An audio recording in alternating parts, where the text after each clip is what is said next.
Avez-vous déjà pensé à la manière dont les mots que nous choisissons révèlent plus de choses sur nous que nous ne le réalisons? Chaque interaction donne un aperçu de notre personnalité, de nos valeurs, et même de notre perception du monde. C'est pourquoi les individus très intelligents ne communiquent pas seulement avec un but, mais évitent également de dire quoi que ce soit qui pourrait compromettre leur intégrité ou la confiance que les autres ont en eux. Le principal objectif de cette vidéo est de vous montrer 12 choses qu'une personne éduquée ne dit jamais et comment cela affecte sa vie et ses relations. Il ne s'agit pas seulement d'éviter les mots aléatoires. Il s'agit aussi de mieux comprendre comment nos expressions linguistiques influencent la façon dont nous sommes perçus et interagissons avec les autres. Inspirés par des philosophes stoïciens comme Épictète et Marc Aurèle, qui ont souligné l'introspection et la pratique intentionnelle, nous examinerons comment filtrer nos mots peut nous aider à développer des qualités telles que la maîtrise de soi, le respect et la connaissance. Considérez comment votre vie pourrait changer si vous modifiez quelques aspects simples de votre style de communication. Les mots ont le pouvoir d'unir ou de diviser, de favoriser la confiance ou de susciter des conflits. Chaque déclaration que nous choisissons de faire est une occasion de montrer qui nous sommes vraiment. Et les personnes sages ne prennent jamais cette décision impulsivement. Commençons par la première des 12 choses que vous ne devriez jamais dire, les commérages et les rumeurs. L'intelligence et la perspicacité sont synonymes d'honnêteté. Quand nous colportons des rumeurs, nous gaspillons effectivement de l'énergie sur quelque chose qui ne favorise ni la croissance personnelle ni le développement de bonnes relations. Les personnes intelligentes comprennent que répandre des rumeurs affecte non seulement la réputation de la cible, mais aussi celle des autres qui participent au cycle. Souhaitez-vous apprendre comment mettre en œuvre ces idées dans votre vie quotidienne et améliorer vos compétences en communication? Alors, abonnez-vous à la chaîne et rejoignez-nous sur ce chemin d'apprentissage et de développement personnel. Considérez le scénario suivant. Quelqu'un vous fait confiance et vous donne des informations importantes, pour apprendre ensuite que vous les avez utilisées pour alimenter des rumeurs. La confiance, une fois détruite, est difficile à retrouver. De plus, répandre des rumeurs peut refléter des peurs et des détournements internes, détournant l'attention de ce qui est vraiment important. Les individus intelligents évitent ces actions car ils réalisent les conséquences à long terme, tant pour eux-mêmes que pour leur entourage. Un autre aspect important à retenir est d'éviter les commentaires impulsifs ou irrespectueux, surtout lorsqu'ils sont faits dans une situation tendue. Une personne sage réalise que les mots sont comme des flèches. Une fois tirées, elles ne peuvent pas être reprises. La tempérance et l'introspection sont des idéaux stoïciens fondamentaux. Il est important de faire une pause et de réfléchir avant de répondre à la provocation ou à l'explosion de quelqu'un. Ma réponse va-t-elle aider ou ne va-t-elle qu'aggraver la situation? Cet exercice exige de la discipline, mais il produit des résultats significatifs. Considérez un leader qui, au lieu de répondre avec colère aux échecs de son équipe, adopte une approche constructive. Cette mentalité non seulement améliore le lieu de travail, mais elle encourage également les autres à adopter une approche plus équilibrée dans leurs propres interactions. C'est pourquoi les personnes intelligentes ont maîtrisé l'art de répondre, plutôt que de réagir. Il ne s'agit pas seulement de réguler ce que nous disons pour éviter les conflits, mais aussi d'utiliser le langage pour favoriser la paix et la compréhension. Les personnes intelligentes comprennent que la communication authentique va au-delà de simplement parler. Il s'agit de se connecter avec les autres de manière significative. C'est pourquoi ils évitent d'utiliser des termes qui pourraient créer des divisions ou des malentendus inutiles. À mesure que nous avançons dans ce voyage, il devient évident que le choix des mots va bien au-delà des interactions occasionnelles. Il s'agit de développer une pratique quotidienne qui relie nos pensées, nos paroles et nos actions aux plus grands idéaux selon lesquels nous voulons vivre. Dans les sections suivantes, nous examinerons comment la communication consciente peut changer la façon dont vous vous présentez au monde. Restez avec moi car ce qui va suivre affectera non seulement ce que vous dites, mais aussi la profondeur de votre connexion avec les autres autour de vous. L'intelligence et le pouvoir des mots. La communication est une extension de notre personnalité, exprimant qui nous sommes, ce que nous croyons et comment nous nous percevons dans le monde. Les mots, pour les personnes vraiment intelligentes, sont des outils pour construire, clarifier et cultiver la compréhension, plutôt que des armes pour blesser ou manipuler les autres. Lorsque nous utilisons les mots de manière intentionnelle et stratégique, nous pratiquons des qualités stoïciennes comme la justice, qui nous poussent à respecter les autres, et le courage, qui nous motive à dire seulement ce qui est essentiel et véridique, même si c'est difficile. Pensée Y. Chaque mot que nous disons a une influence, qu'elle soit positive ou négative. Il façonne notre réputation et détermine comment les autres nous perçoivent. En conséquence, choisir soigneusement ce que l'on dit est fondamentalement une forme de maîtrise personnelle. Épictète croyait que le contrôle de notre discours est un composant nécessaire du contrôle de notre vie. La vertu de parler avec intention. Parler avec un but implique d'avoir un objectif clair dans nos mots. Cela non seulement maintient la paix autour de nous, mais nous aide également à développer un caractère qui fait preuve de connaissance et de respect. Imaginez-vous dans une conversation animée. Votre premier instinct pourrait être de répondre avec colère ou sarcasme. Cependant, une personne sensée comprend qu'une réponse hâtive pourrait affaiblir sa crédibilité et aggraver le problème. Dans de telles situations, adopter une attitude stoïque nécessite de faire une pause et de réfléchir. Avant de répondre, demandez-vous, cette réponse reflète-t-elle la personne que je veux être? Est-ce que cela aide à la résolution ou exacerbe-t-il le conflit? Cette technique simple améliore non seulement la communication, mais encourage également les autres à faire de même, ce qui entraîne une atmosphère plus paisible et collaborative. En communiquant avec soin et clarté, vous améliorez non seulement vos relations, mais vous laissez également un héritage de respect et d'intégrité. De plus, les mots significatifs ont un effet d'entraînement.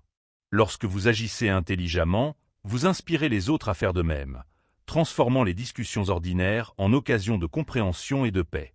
Provocation, un test de sagesse. Une autre partie importante de la communication intelligente est de gérer les provocations. Dans le feu de l'action, il est naturel de répondre aux insultes ou aux confrontations, mais les stoïciens pensaient que le véritable pouvoir vient de ne pas être submergé par les émotions. Comme l'a déclaré Marc Aurèle, vous avez pouvoir sur votre esprit, non sur les événements extérieurs. Réalisez cela et vous gagnerez en force. Une personne avisée reconnaît que réagir aux provocations est rarement utile. Au lieu de résoudre le problème, les réactions impétueuses aggravent souvent les désaccords et favorisent l'animosité.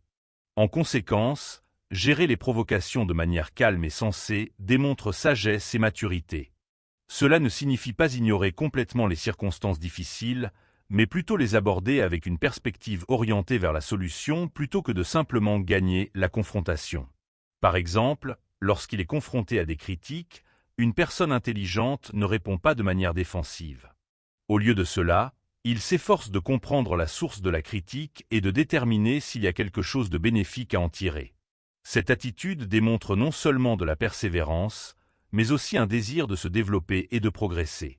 La capacité à rester calme dans des situations stressantes est comme un muscle qui doit être entraîné. Plus vous pratiquez, plus vous deviendrez fort.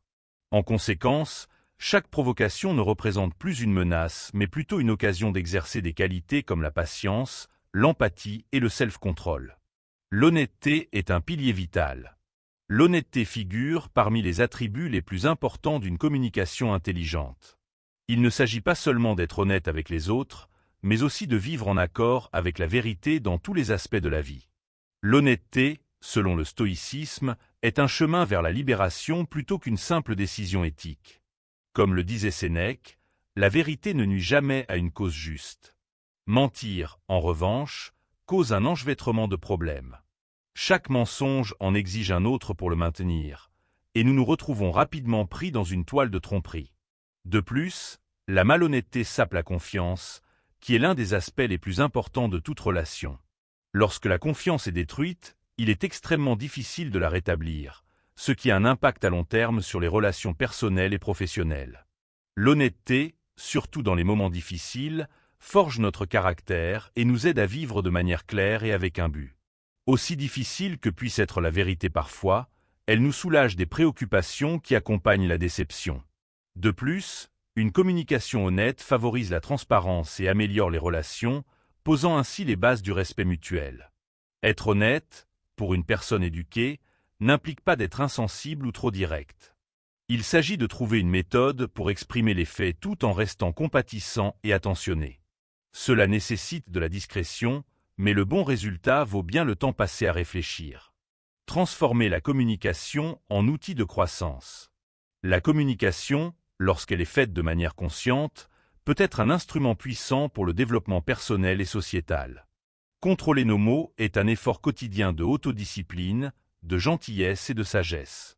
C'est aussi une manière de personnaliser nos interactions pour refléter les idéaux qui nous sont les plus chers. Chaque mot prononcé est une occasion de démontrer qui nous sommes vraiment, que ce soit en évitant les disputes inutiles, en étant honnête ou en traitant les autres avec respect. Cette pleine conscience, influencée par les idéaux stoïciens, transforme même les discussions les plus simples en opportunités d'apprentissage et de progrès. Dans les sections suivantes de cette feuille de route, nous examinerons d'autres façons d'utiliser ces principes dans la vie quotidienne, vous permettant de communiquer de manière plus efficace, honnête et réfléchie. Après tout, comme le disent les stoïciens, l'âme devient ce que nous lui donnons à manger.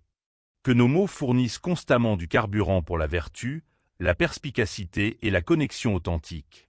Voici un extrait réécrit du scénario commençant par le pouvoir du choix dans chaque mot, qui maintient la cohérence avec les parties précédentes. Le pouvoir du choix dans chaque mot. Nous avons terminé notre voyage avec une meilleure conscience de l'influence que nos mots ont sur le monde qui nous entoure. Chaque contact nous permet de faire preuve de sagesse, de compassion et de maîtrise de soi, autant de qualités profondément ancrées dans les croyances stoïciennes. Épictète nous dit que la qualité de notre vie est déterminée par les décisions que nous prenons, y compris chaque mot que nous prononçons. Maîtriser notre langue démontre que nous avons le contrôle sur nos comportements et nos pensées. Une décision réfléchie sur la manière dont nous nous exprimons démontre non seulement de l'intellect et de la conscience de soi, mais aide également à créer un environnement plus paisible. Considérez le changement qui se produit lorsque nos mots cessent d'être réactifs et deviennent intentionnels.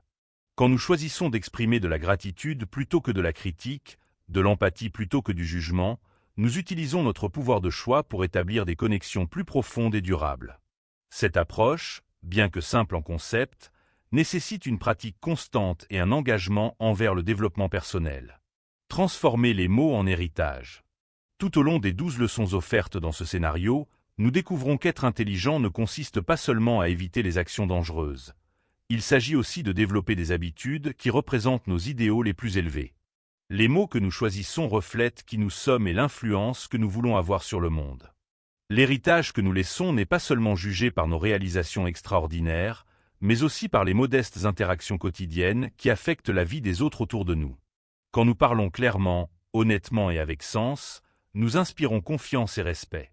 Quand nous faisons preuve de calme en période de colère ou choisissons de ne pas juger, nous montrons de la maturité et de la force intérieure. Un voyage continu d'apprentissage. Le stoïcisme nous rappelle que la sagesse est une discipline continue. Chaque jour est une nouvelle occasion d'apprendre de nos expériences, d'améliorer nos paroles et d'aligner nos actions avec nos idéaux. Il s'agit de faire des progrès constants, un pas à la fois, plutôt que de viser la perfection. Si ce script a résonné en vous, utilisez-le comme point de départ. Évaluez les mots que vous utilisez dans votre vie quotidienne. Considérez leur influence et engagez-vous à apprendre de ces pensées. De petites modifications, lorsqu'elles sont mises en œuvre de manière cohérente, ont le potentiel de provoquer des transformations à long terme. Enfin, réfléchissez à savoir si vos mots reflètent vraiment qui vous souhaitez être. Construisent-elles des ponts ou créent-elles des barrières? Si ce scénario nous apprend quelque chose, c'est que la véritable brillance réside dans la manière dont nous utilisons les mots pour connecter, inspirer et promouvoir le bien. Si vous avez trouvé ces idées utiles, veuillez partager ces informations avec quelqu'un qui pourrait bénéficier de ces concepts. Travaillons ensemble pour transformer nos paroles en actes, rendant le monde plus intelligent et plus compatissant.